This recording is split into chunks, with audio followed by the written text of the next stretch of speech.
I've told you before that I film on Friday night for my Bookish Week video that posts on Saturday. But this Friday, my daughter decided to go hang out with a friend of hers, and the friend's mom took them to the movies. So she wasn't going to be home till like 9:30, 10 o'clock. And my husband and I went out for Mexican food, which we do when she's not around because she doesn't like it. I don't know whose kid she is. And then we got home and we're both like stuffed full of melted cheese and margaritas. And I'm just surfing on my phone and I'm bemoaning how full I am and wishing I had yet another margarita. And it's like 7 o'clock and I realize, what am I forgetting? I'm forgetting something. And I forgot to film my video on Friday. So here I am. That's why the lighting looks weird. I am like wanting to take a shower, walk from the 20 feet from my bathroom to my bedroom. My hair's already dry. I'm all a fluster. So yeah, welcome to my channel.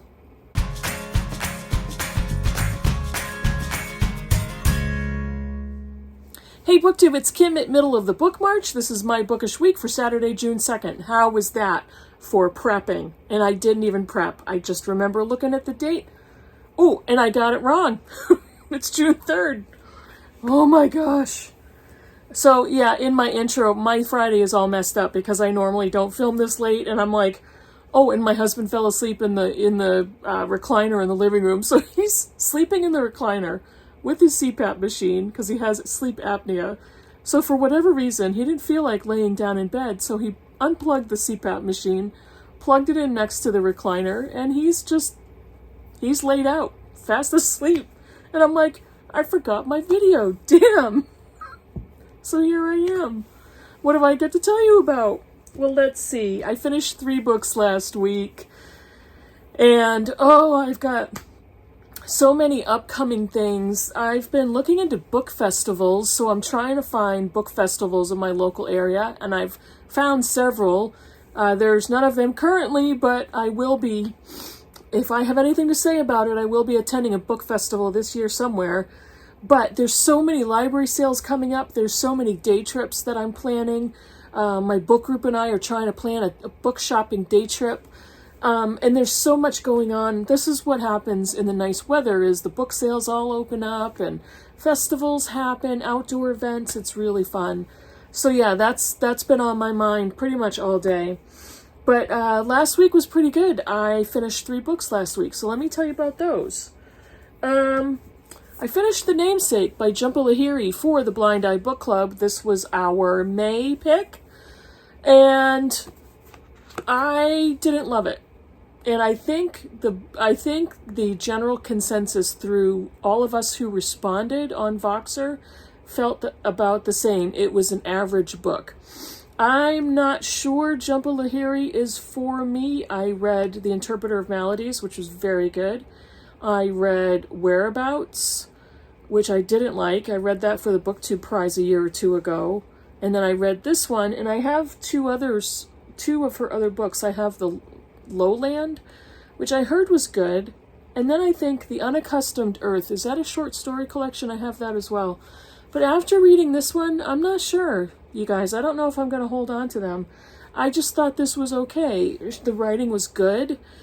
The storyline, it's an immigrant story. This is a couple from India who are in an arranged marriage. They immigrate to the U.S. and they have 2 children.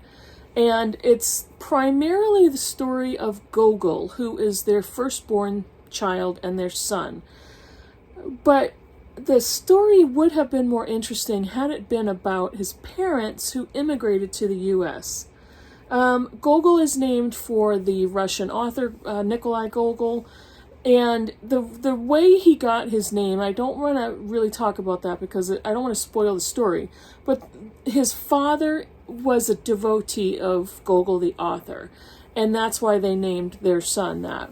It's a very unusual name.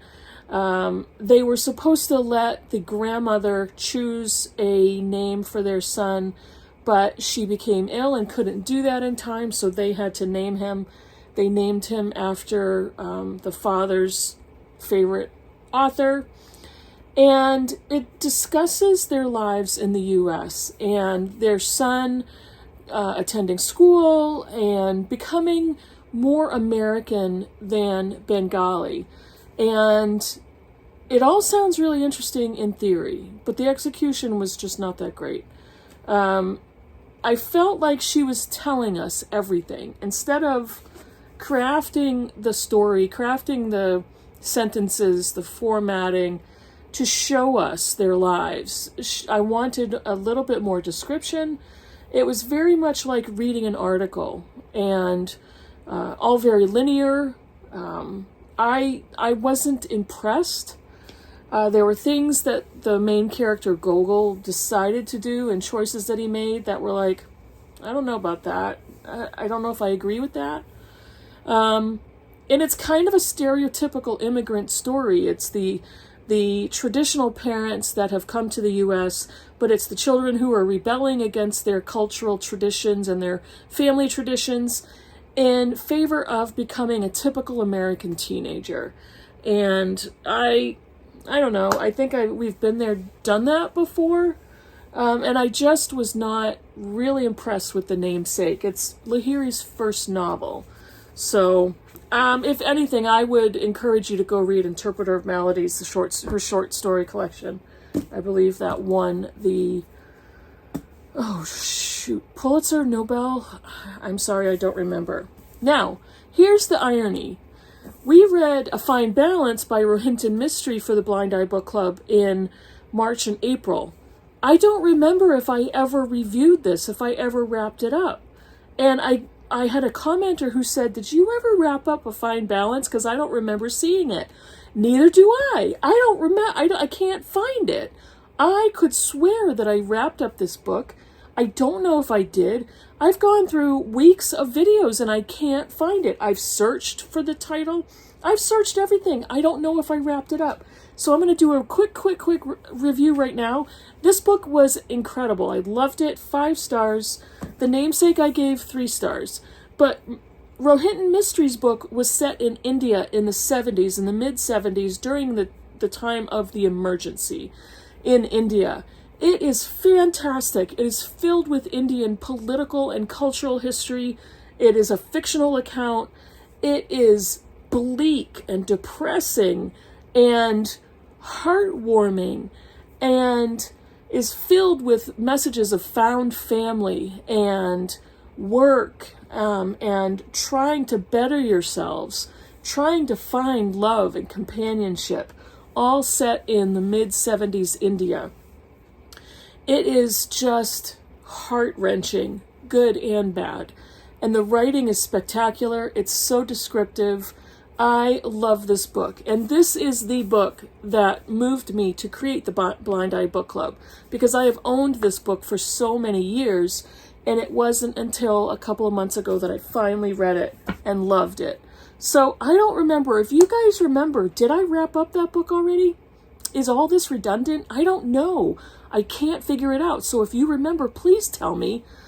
Maybe I just did it on Voxer. I don't know. I don't remember. So what's the next book I finished? Sorrow and Bliss by Meg Mason. This was the book I finished on the last day of May for Mental Health May. This is a novel about a woman named Martha. And she doesn't name the mental illness that Martha has. It's an underline. So there's no diagnosis that is ever talked about through the entire book. But it is very clear that Martha is living with some sort of mental disorder. And we slowly find out that there's a family history, there's genetics involved. She is a strange woman comes from a very strange family, a very severely neglectful mother, and a father who is a poet but never ever made his livelihood selling anything, but is a very good, sweet man. So she has a sister, Martha and Ingrid, and they both grew up in this kind of such a dysfunctional family. But eventually Martha goes on to work in a magazine. She gets married for a very short time. She has a second marriage. But throughout every event in her life, there's an underlying disorder. There is a very conspicuous illness. And it has to do with the choices she's making, how she can't get out of bed one day, she can't stop crying, she wants a baby, she can't figure herself out. And at first it's very tempting for me as a person living with a mental illness to try to diagnose this fictional character. And I thought the whole time, she has depression, she has bipolar disorder, maybe she has schizophrenia. So I'm trying to use all these pieces and parts of information that I have to diagnose Martha, who is fictional, but it was just a great book. I loved this book. I really loved how Mason gets to the heart of Martha, who's living with a mental illness, who doesn't know what it is. And towards the end of the book, there is a conclusion that's pretty satisfying. But it's funny because when I read other reviews, so many people said, this is so depressing, it's so sad. It's like, well, no shit, it's a book about mental illness. And one of the things I absolutely hate when people review a book is they give it very low reviews because it's so sad. Are you expecting every single book to have a happily ever after? If you are, then do not read all fiction. You can read specific genres of fiction. Romance comes to mind, where almost every single romance novel has a happily ever after. If you're looking for that in every novel, you will be disappointed. This is not the book for you, but there is hope at the end of the story. I loved it. I loved her writing. I loved her characterizations. I loved the structure, everything about it. And the ending was very satisfying. I really enjoyed that book. And the last book I just finished it today on Friday. I got a jump start on Pride Month, and I read The Guncle by Stephen Rowley.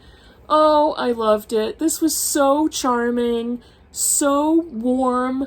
It was tear-inducing. I am not kidding. It looks to be a great summer read. It's set at the pool, and they have cocktails. Well, at least The Guncle does. And the kids have an ice cream cone and a book, and there's a cute little dog. It looks like a great beach read. But it's also so much deeper than that and has so much more substance. This is the story of Patrick, who is the gay uncle to Maisie and Grant, and their mother Sarah dies very early in the book. She had been ill with cancer for a long time. Sarah is Patrick's best college friend. They have known each other for years, and Sarah ended up falling in love and marrying Patrick's brother Greg. So when Sarah died, Greg had become addicted to pain medication, and he goes to rehab, and they're trying to figure out, what are we going to do with the kids? Well, the kids go to live with Guncle Patrick. Patrick has no experience with children. He's wondering, what am I going to do with these kids? I have them for the summer, or at least 6 weeks. What am I going to do? I've never lived with children. I don't know what they like to do. I don't know what they do for fun. I have a life. I'm not supposed to do this. Patrick is a former TV star who is still recognized. He can do whatever he wants. He lives in a great big beautiful home in California, in the California desert. He's just beside himself, like, I don't know what to do. So it was kind of that typical, here's the uncle or the family member with no experience with children who gets saddled with children because of a family tragedy. So you would think it's sad. It's very sad. But this is hilarious, and it is so sweet what he does with his niece and nephew, how he teaches them to process grief, what he does about his own really hard, deep grief that he has. And I'm not going to tell you why, not even just because his best friend Sarah died, but there's a much more substantial storyline than you would expect. And I just loved it. It was so fun. This book is screaming for a movie. I swear, a movie needs to be made about this book. It is excellent. I suggest, if you want kind of a lighter read, if, like me, you spent Mental Health May reading some pretty deep, dark stuff, this was perfect for me. The perfect choice. I picked it off my shelf and it was perfect.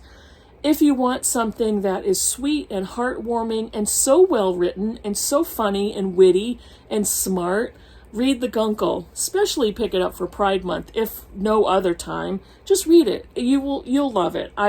You take my word for it. And I hope you do that with all the books I recommend. Hint, hint.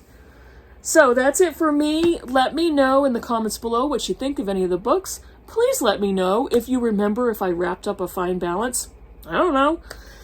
And if you are taking part in the Blind Eye Book Club, our book pick for June is The Shipping News by Annie Proulx. And I will link the video schedule of the Blind Eye Book Club. If you want to get involved for June, for any month, for all the months, let me know. Thanks for watching, and I'll see you in the next video. Bye, everybody.